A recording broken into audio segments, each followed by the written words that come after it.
Bonjour, bienvenue à tous ceux qui ont bravé les transports en commun de manière matinale pour assister à cette conférence dont le thème est Vision 2013 sur le data mining, appliqué au marketing bien entendu puisque nous sommes sur le salon MDFair, par Coeris SPAD. Alors, je vais commencer par me présenter personnellement. Je suis en fait directeur du développement SPAD chez Coeris. Et je suis parallèlement à cela professeur de marketing et de data mining à l'École supérieure de commerce de Paris, ainsi qu'à l'École polytechnique féminine. Alors aujourd'hui, vous allez avoir la chance, ensemble, on va avoir la chance de faire un peu une prise de recul sur le data mining et de donner un peu les visions et perspectives 2013. Donc je vais vous présenter l'agenda, je vous laisse le découvrir. On va très brièvement regarder les usages d'aujourd'hui du data mining. On va regarder bien entendu le contexte. Et ensuite, on regardera les freins et les drivers. Ensuite, on regardera effectivement les perspectives d'avenir pour le data mining en 2013, avec une vision court terme et une vision un petit peu plus long terme. Est-ce que l'agenda vous convient? Pas de réponse, donc j'en déduis que l'agenda vous convient. Alors, je vais commencer, comme il se doit, par présenter notre société, donc Coeris. Alors, ce qu'il faut savoir, c'est que Coeris est un éditeur de logiciels français, coté en bourse, qui a obtenu le label Entreprise innovante par Oseo, avec une vingtaine de millions d'euros de chiffre d'affaires environ, 180 collaborateurs. Alors, 3 domaines d'activité pour Coeris. Le premier, c'est le CRM, c'est-à-dire le Customer Relationship Management. Le deuxième, c'est la BI, ce qu'on appelle la Business Intelligence, c'est-à-dire le fait d'être capable de faire du reporting sur les données, de pouvoir de manière agile aller chercher les informations dans les données d'entreprise. Et puis, le troisième que je représente aujourd'hui, c'est le data mining, avec notamment l'édition du logiciel SPAD. SPAD, qui est un logiciel sur lequel je vais quand même dire 2 mots, qui est un logiciel qui a plus de 900 clients aujourd'hui dans le monde, qui est enseigné autant en Europe, mais aussi aux États-Unis, à Berkeley par exemple, et en Russie, à Kaliningrad, et qui cumule 30 années de recherche et développement derrière lui. Ça fait 30 ans que SPAD n'arrête pas d'évoluer. Donc ça, c'est un point très important, puisque SPAD est né dans l'école statistique française, avec des gens comme Alain Moreno, par exemple, qui sont à l'origine du produit. Alors, on va quand même citer quelques clients Coeris. Vous avez ici un petit panel des clients Coeris. Il faut préciser que Coeris fait 25% de son chiffre d'affaires à l'international et consacre à peu près 22% de son CA pour la recherche et développement. Donc vous voyez qu'on est présent dans à peu près tous les secteurs d'activité, avec ici bien sûr un échantillon des clients Coeris. Alors, il est à noter que parallèlement à cette activité d'éditeur de logiciels, Coeris délivre aussi ce qu'on appelle des services professionnels, c'est-à-dire de la formation, du support, mais aussi du conseil, de l'accompagnement pour nos clients. Alors, on a cité ici, je pense que ce n'est pas inintéressant, quelques clients auprès desquels nous-mêmes, nous avons réalisé quelques prestations. Alors, on a bien sûr un réseau de partenaires, mais il est important que Coeris fasse aussi des prestations de data mining en direct auprès de ses clients, dans la mesure où ça nous permet aussi de rester très en contact avec la réalité quotidienne du marché du data mining. Donc notamment avec les projets qui sont indiqués ici. Alors, on va rentrer, si vous le voulez bien, dans le vif du sujet. Cette petite introduction a permis aussi aux derniers arrivants d'arriver tranquillement et de ne pas rater l'essentiel de la conférence. Eh bien, la première question qu'on va se poser, c'est qu'est-ce que le data mining? Alors pour ça, et de manière un petit peu ludique, je vous ai préparé un quiz. Donc on va faire ce quiz ensemble. Je vous demanderai de voter en répondant par oui de cette façon ou en répondant par non, tout simplement en ne levant pas le bras. Donc on va commencer les questions. Alors, le quiz porte sur les idées reçues sur le data mining. Alors, est-ce que le data mining permet des retours sur investissement jusqu'à 100 000 %? Qui vote oui? Très bien, c'est vrai, vous avez raison. Alors ensuite, le data mining ne marche bien que sur les grosses bases de données. Qui vote oui? Vous avez tous raison, c'est faux bien sûr. Alors il y a des contraintes minimum en data mining, mais concrètement dans le marketing, on n'est jamais dans la limite de ces contraintes en termes de volume minimum, parce que les bases de données marketing, même une simple base marketing B2B, a suffisamment de volume. En tout cas, ce n'est pas le volume qui va empêcher de faire du data mining, c'est clair. Alors ensuite, la question suivante, c'est dès qu'il y a des données mal renseignées, les résultats du data mining sont faux. Qui vote oui? Alors j'ai un oui ici. Malheureusement, c'est faux. Enfin, heureusement, c'est faux en fait.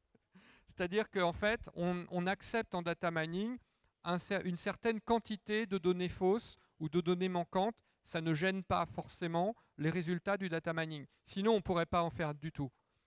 Il faut bien s'entendre que si toutes vos données sont fausses, on va finir par quand même avoir un vrai problème. Mais il y a une certaine souplesse au niveau des données fausses. Alors, il faut connaître explicitement ses clients pour faire du data mining. Est-ce que vous pensez que c'est vrai? Et vous avez tous raison, c'est faux bien sûr. On n'a pas nécessairement besoin de connaître nominativement ses clients pour faire du data mining, ce qui permet d'ailleurs de faire du data mining dans des contextes comme la grande distribution où basiquement on ne connaît pas nominativement les clients. On a à la limite les tickets de caisse, mais c'est le maximum. Alors, pas de data mining sans base de données. Qui pense que c'est vrai? Bah oui, quand même. Il faut quand même des données pour faire du data mining. Alors on continue, on va pas s'arrêter là.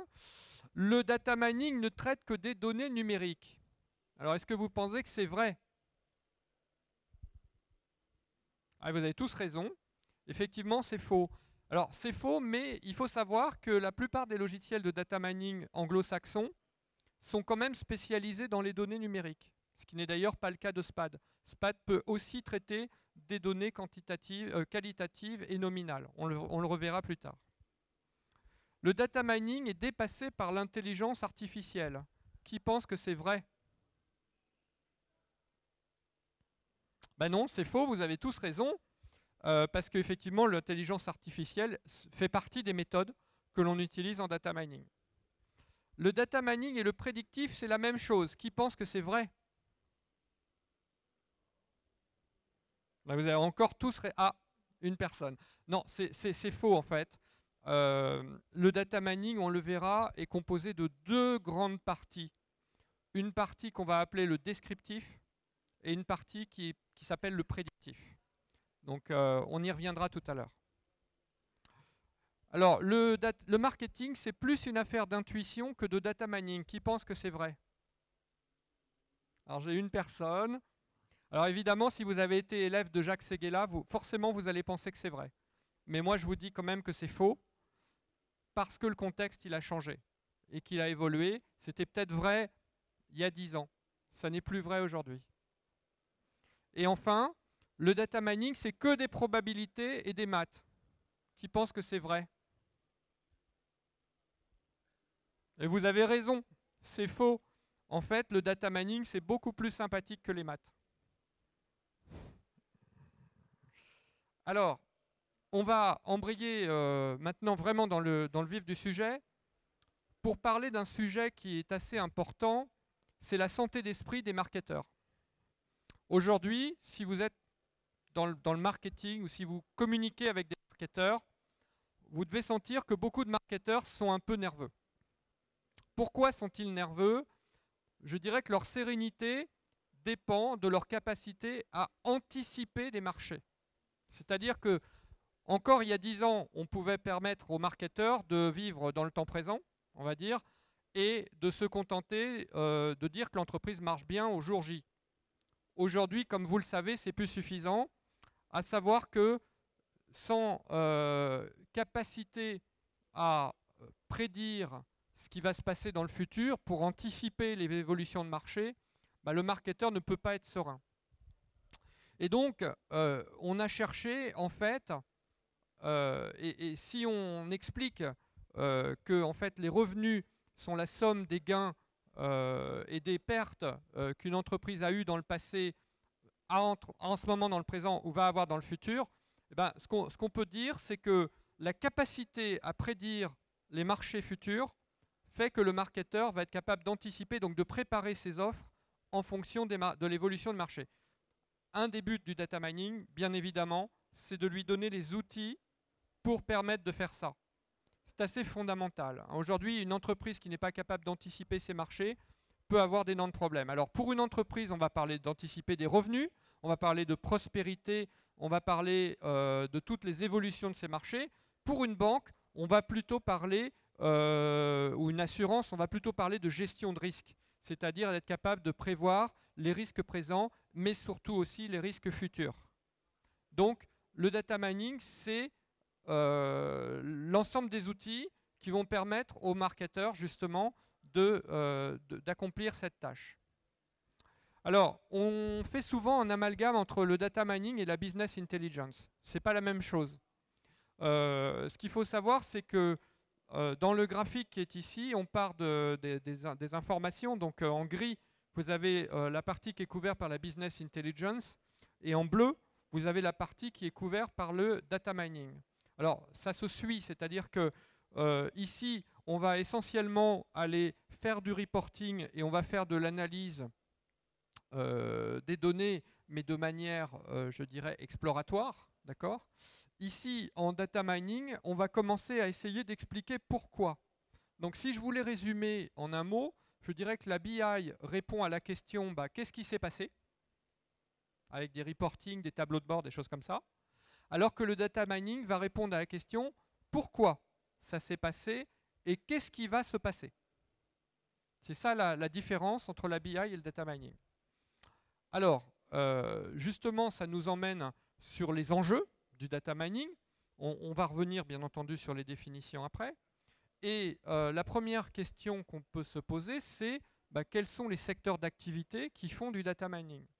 Alors, on voit ici que le data mining est surtout présent dans l'enseignement-recherche, la banque, la finance, l'assurance, les télécoms, et que même le retail, aujourd'hui, n'en fait pas autant, par exemple, que la banque et l'assurance. Le retail est ici, le e-commerce est ici, ensuite le secteur public, les laboratoires pharma, l'industrie et d'autres domaines. Donc, ce qui est très net, c'est qu'il n'y a pas encore une adoption massive du data mining partout, de manière uniforme dans tous les secteurs. Alors, ce qu'il faut bien voir, c'est qu'aujourd'hui, les entreprises naviguent dans un océan de données. D'accord ? Un océan de données, il faut savoir qu'une donnée brute n'a pas forcément en elle de la connaissance. C'est-à-dire qu'elle peut en avoir, mais elle peut aussi ne pas en avoir. Ce qu'on peut dire, c'est que la donnée n'est pas forcément une information. Par exemple, si je vous dis l'action Apple était à 600 $ la semaine dernière, c'est une donnée. Est-ce que cette donnée elle est utilisable pour vous? Pas forcément. Si je la mets dans son contexte en disant voilà l'évolution de l'action Apple dans les 6 derniers mois et par rapport aux autres concurrents d'Apple, déjà ça devient une information. D'accord ? Cette information, elle n'est pas encore suffisante pour une entreprise pour prendre des décisions. Pour pouvoir prendre des décisions, il faut aller un cran au-dessus. Et le cran au-dessus, ça s'appelle de la connaissance. La connaissance, c'est-à-dire le fait de savoir que Apple va continuer à progresser. C'est ça qui va vous permettre de dire oui, je vais investir dans l'action Apple. Donc c'est très important de bien faire le distinguo entre information, données et connaissance. D'accord ? La donnée, elle est très abondante. D'accord ? La connaissance, elle est extrêmement rare. On vit beaucoup trop dans un monde qui confond informatique et information. L'informatique contient beaucoup de données, mais seule une partie de ces données contient véritablement de la connaissance qui va être utile aux marketeurs. Alors justement, ce qui est intéressant, c'est de voir ensemble quels sont les différents drivers qui font qu'aujourd'hui, les entreprises vont être amenées à faire du data mining. Alors, le premier driver qui emmène les entreprises vers le data mining, c'est le fait de mettre la donnée au cœur de l'entreprise. Le deuxième, c'est la satisfaction client. Ensuite, c'est d'éviter la perte des clients. Je vous le lis parce que c'est un petit peu écrit en petit sur le graphe. Hein. Ensuite, c'est de battre la compétition. Ensuite, c'est de mettre en place une véritable stratégie de connaissance client. Ensuite, de réduire les budgets marketing, de mieux respecter les contraintes légales. Et enfin, d'améliorer les interactions avec le client.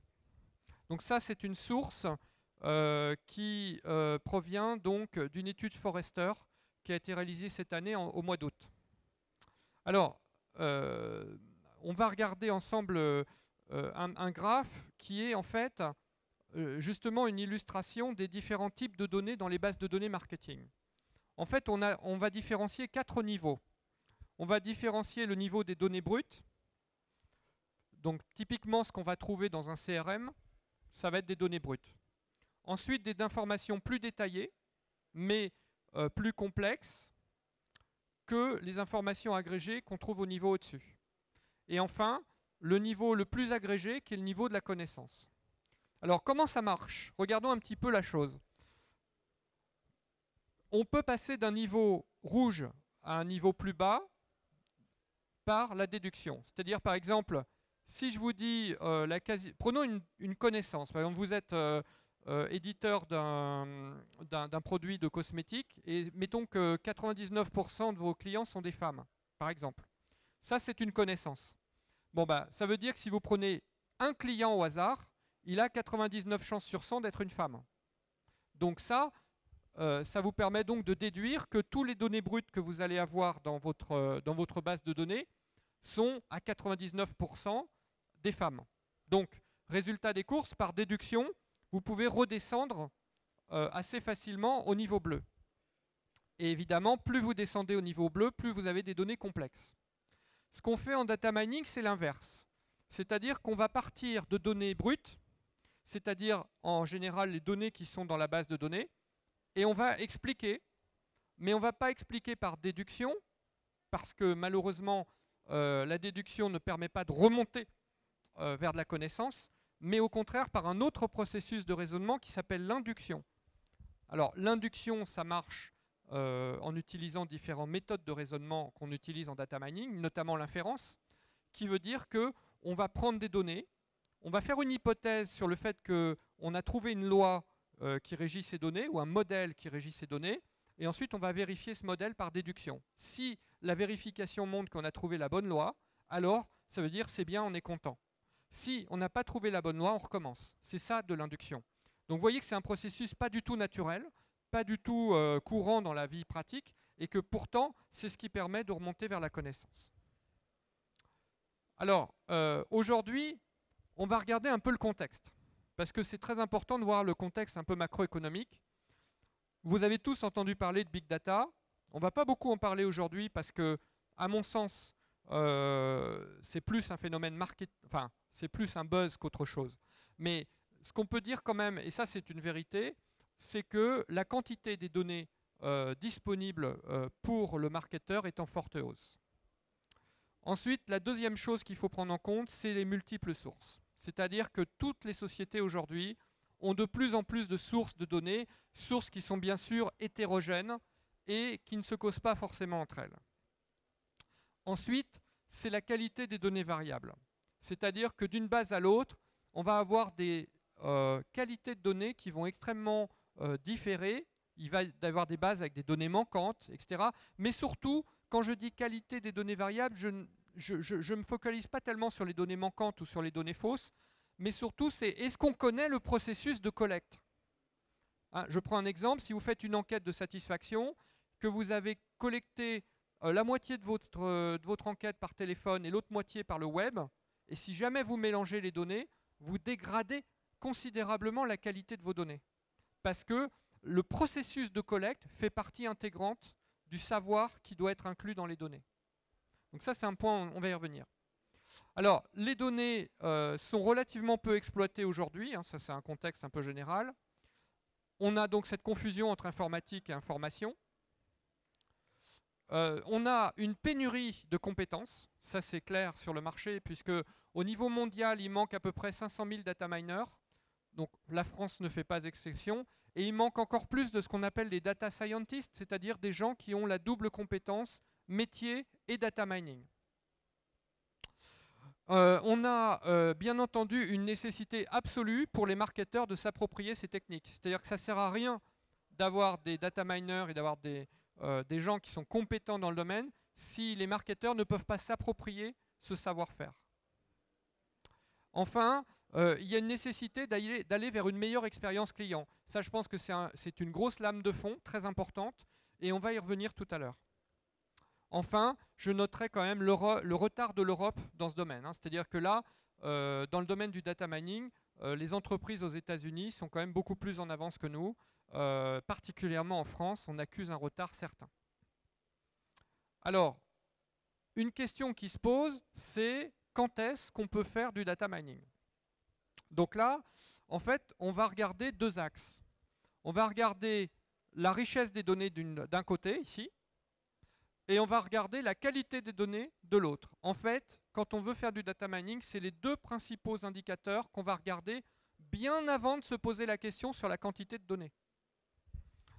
Et on a 4 cas possibles. Le premier cas, bonne qualité de données, bonne richesse d'informations, c'est évidemment un feu vert. Vous pouvez faire tout le data mining que vous voulez dans ce cas-là. Dans le cas où vous avez une qualité des données insuffisante, mais une bonne richesse d'informations, c'est-à-dire beaucoup de données mais pas très fiables, eh bien, il y a nécessité de faire ce qu'on appelle du nettoyage de la base de données. Si vous avez au contraire une très bonne qualité de données mais peu de richesse, il est nécessaire de faire ce qu'on appelle de l'enrichissement de données. Et si malheureusement vous avez ni qualité ni richesse d'informations, bah, vous n'allez pas faire du data mining. C'est ce que ça veut dire. Alors le data mining pour quels usages? Alors à quoi ça sert en fait, hein? Alors aujourd'hui, les premiers, alors ce sont, on est bien d'accord, les usages actuels des entreprises pour le data mining dans le domaine du marketing. Donc le premier usage, c'est les segmentations et ciblages. Ça c'est quelque chose qui est assez bien en place, qui commence à être répandu.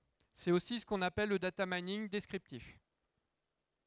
Les tests de campagne, c'est-à-dire on va essayer de faire plusieurs variantes d'une même campagne et on va regarder laquelle variante marche la mieux.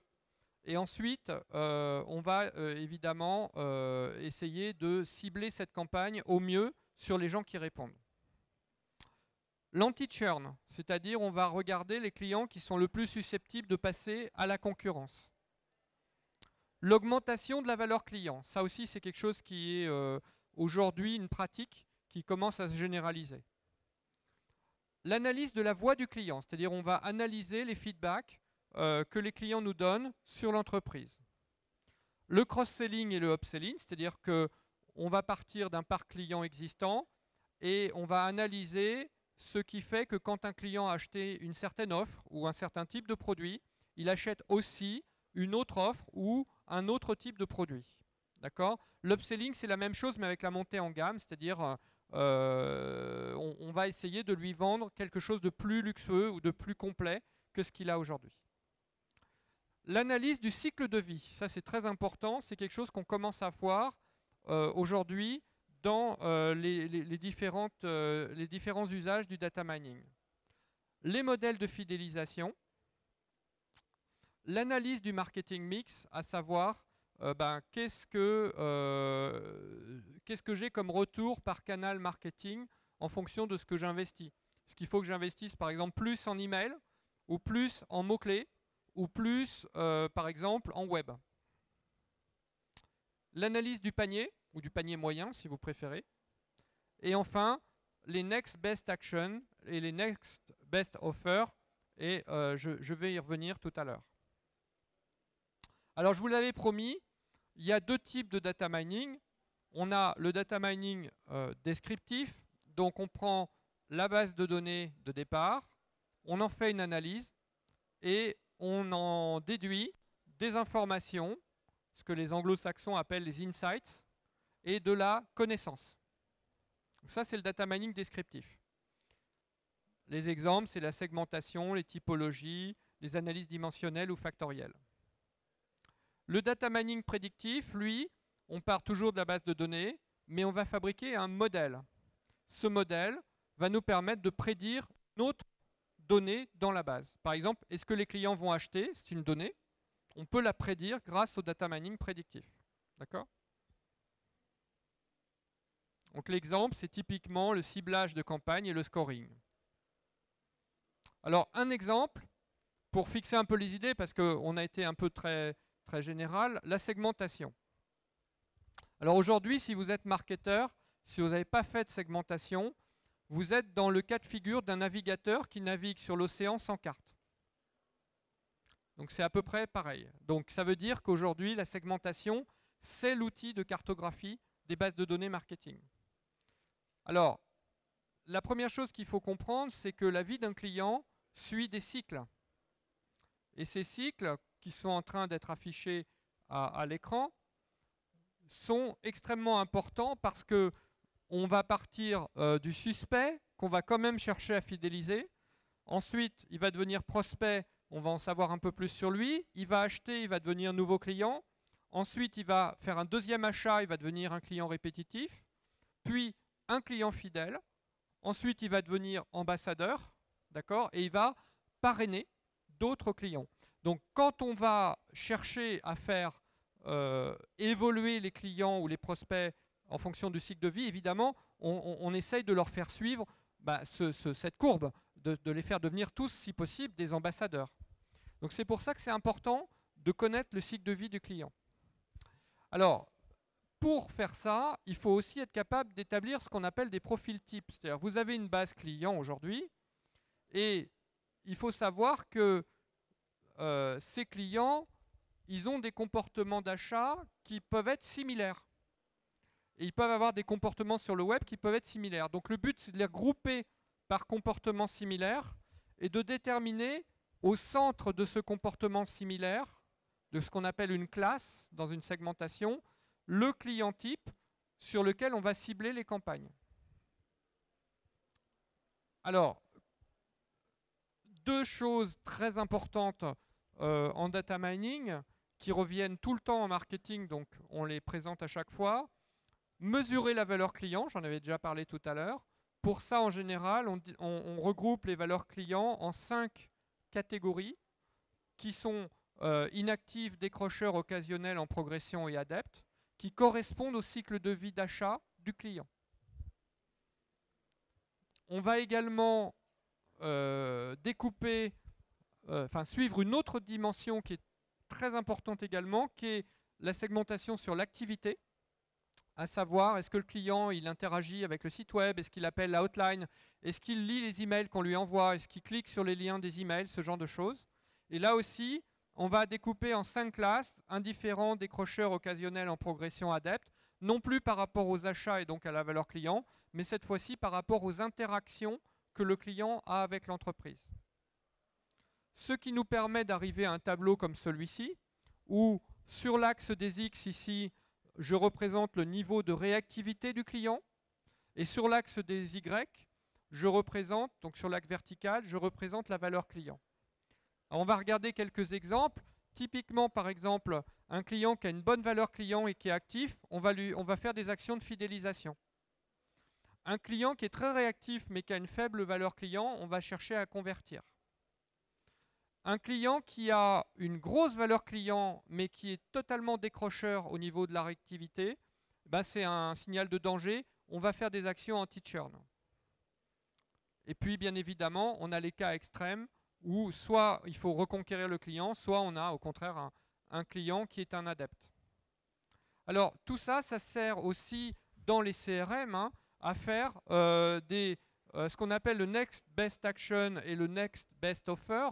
Le Next Best Action, donc vous avez vu qu'en fonction du cas dans lequel on se situait, eh bien, il y a des actions à faire qui sont différentes. On ne gère pas un client qui est décrocheur au niveau réactivité comme un client qui est très très actif sur le site web. Donc là, l'action qu'on va faire va dépendre du diagramme précédent. Et puis l'offre qu'on va lui envoyer également va dépendre de la situation du client par rapport à justement cet axe valeur client et cet axe réactivité.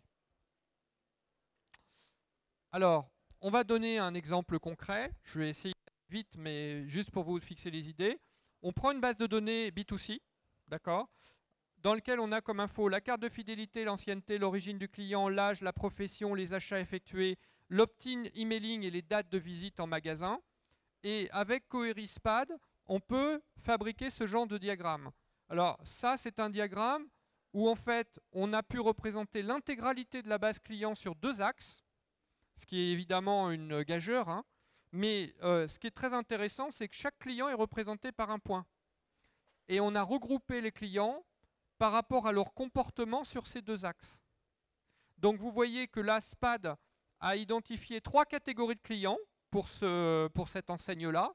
On va dire les jaunes, les bleus et les rouges.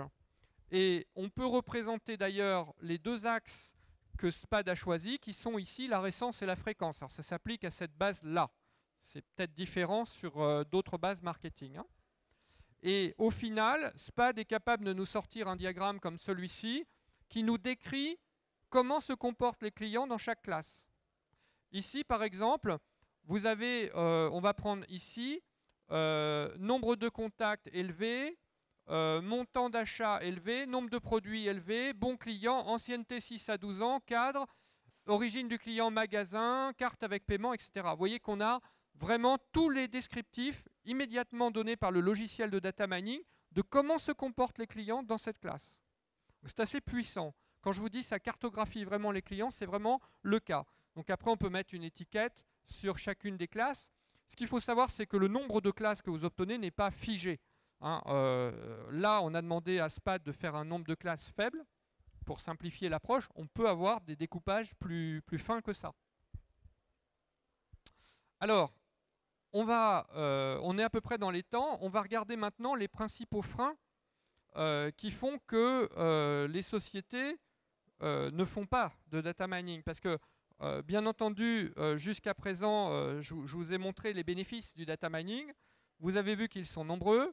Et malheureusement, on s'aperçoit, le constat, c'est que finalement, les entreprises ne font pas tant de data mining que ça. Donc c'est bien qu'il y a des raisons qui freinent l'adoption du data mining. Alors la première raison qui freine le data mining, c'est la diversité des sources de données. Donc ce sont des données qui sont toujours issues de l'étude Forrester du mois d'août de cette année.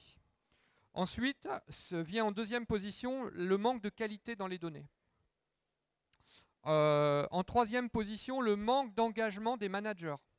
C'est-à-dire que là, effectivement, il faut que les directions générales prennent conscience de l'avantage compétitif énorme que peut donner le data mining, voire dans certains cas, le fait que le data mining est la seule solution pour l'entreprise pour gagner des parts de marché. Ensuite, la quatrième difficulté, c'est l'interprétation des résultats de data mining. C'est-à-dire qu'il ne suffit pas d'avoir un logiciel, d'avoir les données et tout ça, il faut aussi comprendre ce que le logiciel vous donne comme information. Et ensuite, il faut être capable de transmettre ces infos à ses managers. Et ça, ce n'est pas évident. Ensuite, il faut trouver les compétences sur le marché. D'accord ? Une des difficultés rencontrées aussi, c'est le fait d'arriver à transmettre cette connaissance au point d'interaction avec le client. Donc si par exemple c'est un CRM, bah c'est dans le CRM d'être capable de mettre les drivers principaux, la connaissance client. Si c'est des points de vente, c'est de faire en sorte que les gens qui interagissent avec le client aient connaissance de ces données. Et enfin, en avant-dernier, c'est les problèmes de privacy, c'est-à-dire de protection des données. Et enfin, c'est le manque d'ouverture d'esprit du business à ce genre de pratique. Hein, c'est quand même une approche qui est assez scientifique et parfois le business est réticent au fait de mettre en place une telle approche dans un cadre business. Donc là, vous avez vu les principaux freins. Alors, un autre frein possible, c'est qu'un projet data mining, ce n'est pas immédiat. C'est-à-dire qu'en général, il y a 3 phases dans un projet de data mining. Il y a d'abord une phase d'intégration des données dans une source unique ou de faire communiquer ensemble les données. Ensuite, il y a une deuxième phase qui est de faire de l'analyse descriptive, qui en elle apporte de la connaissance client, bien entendu. Et enfin, une troisième phase qui est de faire du prédictif, qui permet effectivement d'aller anticiper ce qui va se passer. Alors, au début, l'effort est très important, c'est la courbe bleue, puis l'effort diminue.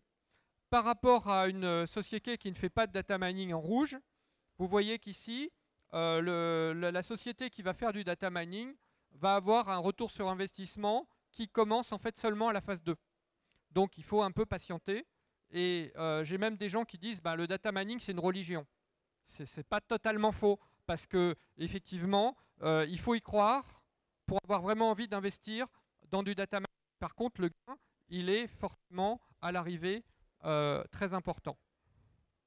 Hein, je vais vous donner par exemple récemment une société de retail, je ne vais pas citer le nom, après un an de data mining, a gagné 8 millions d'euros de marge brute additionnelle en un an, en mettant en place une stratégie de data mining. Donc ça peut être très très important les gains. Alors, le data mining, on va essayer de faire un peu de prospective, c'est-à-dire de dire à quoi va ressembler le data mining demain. Et pour parler de ce sujet, en fait, déjà, il faut comprendre qu'il y a plusieurs types de données. On a des données numériques et puis des données non numériques. Hein. Données numériques, ça va être par exemple la valeur d'un panier. Les données non numériques, ça va être par exemple catégorie socio-professionnelle. Ça va être couleur des yeux, ça va être genre masculin-féminin. Ça, c'est ce qu'on appelle une donnée qualitative ou nominale. Et on a des données textuelles également. Et on peut rencontrer aussi des données audio et vidéo. Alors, l'actionnabilité de ces données, elle est évidemment plus importante sur des données numériques et très peu importante sur des données audio et vidéo. C'est-à-dire qu'on va surtout se cantonner aux données numériques, qualitatives et textuelles. L'utilisation de ces données aujourd'hui, en priorité, on va chercher à traiter les données transactionnelles, c'est-à-dire les achats.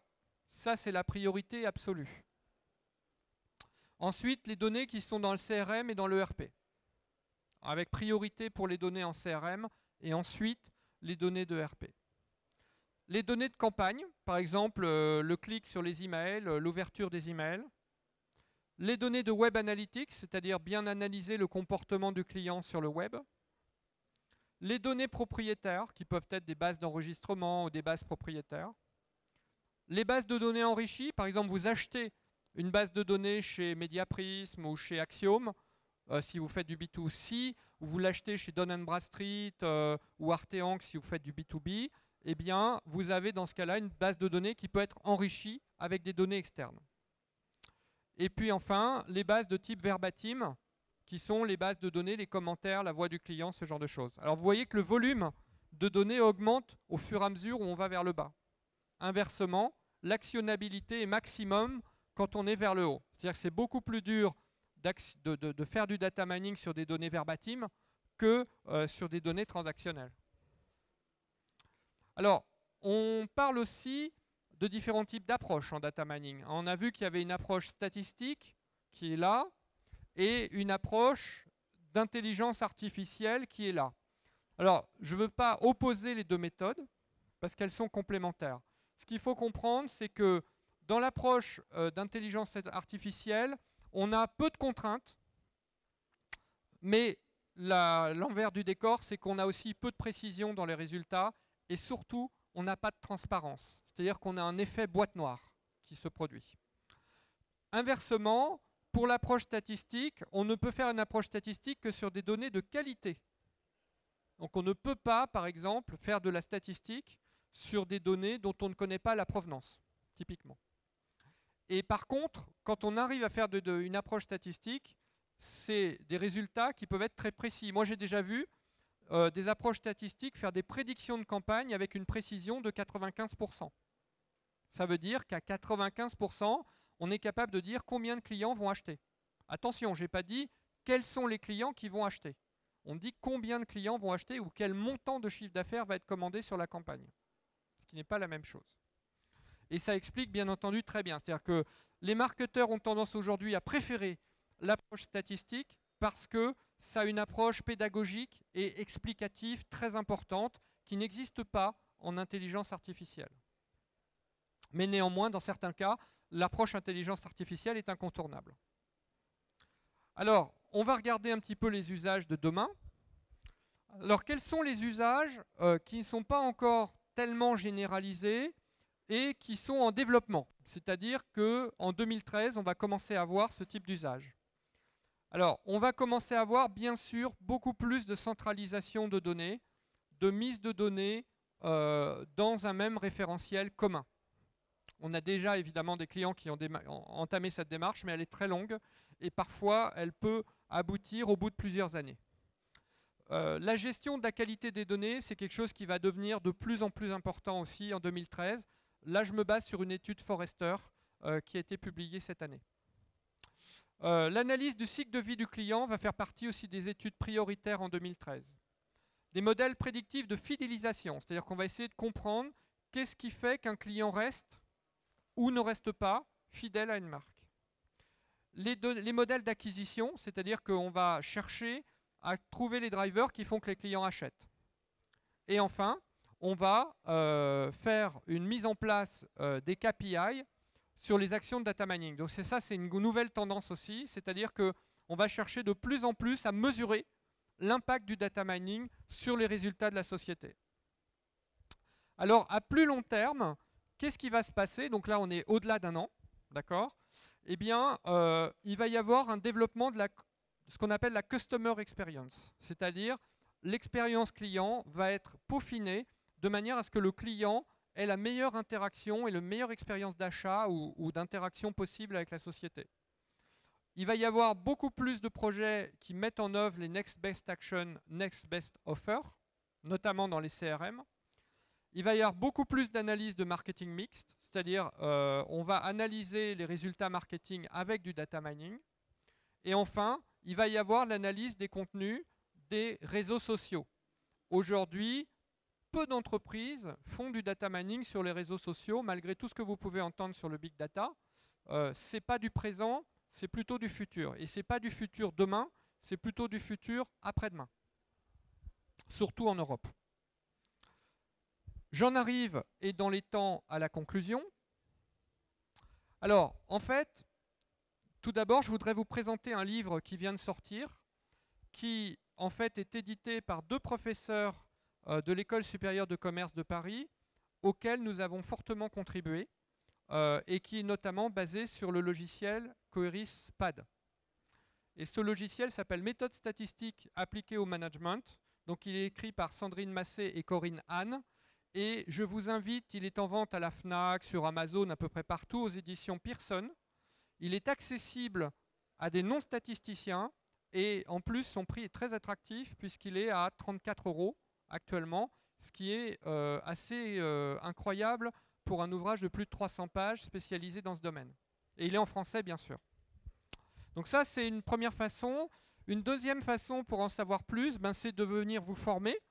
Donc vous pouvez choisir de venir vous former chez Coeris.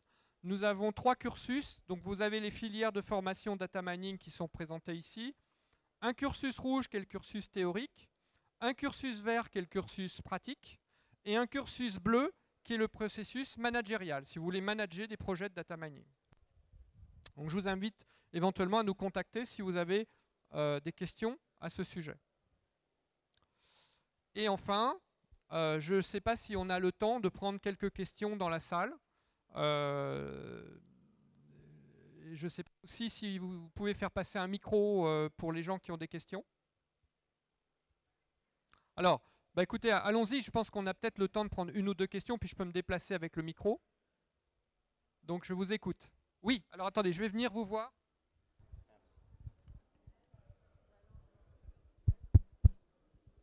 Merci. D'après votre expérience, pour un annonceur, à partir de combien d'adresses, en client de moins de 12 mois, on peut commencer à envisager du data mining, Et 2, quel est le ticket d'entrée d'un point de vue budgétaire, bien sûr? Alors, donc il y a 2 questions. Hein. On va vous laisser le micro, ou le monsieur va venir le chercher. Donc la première question, c'est en fait, quel est le minimum de données dont on a besoin pour faire du data mining? C'est une très très bonne question. Et la deuxième question, c'est en gros combien ça coûte au minimum, quoi. Alors, la première chose que je voudrais vraiment redire, je ne sais pas si vous étiez là au début de la conférence, c'est qu'il n'y a pas de contrainte sur le volume de données. 0 contrainte.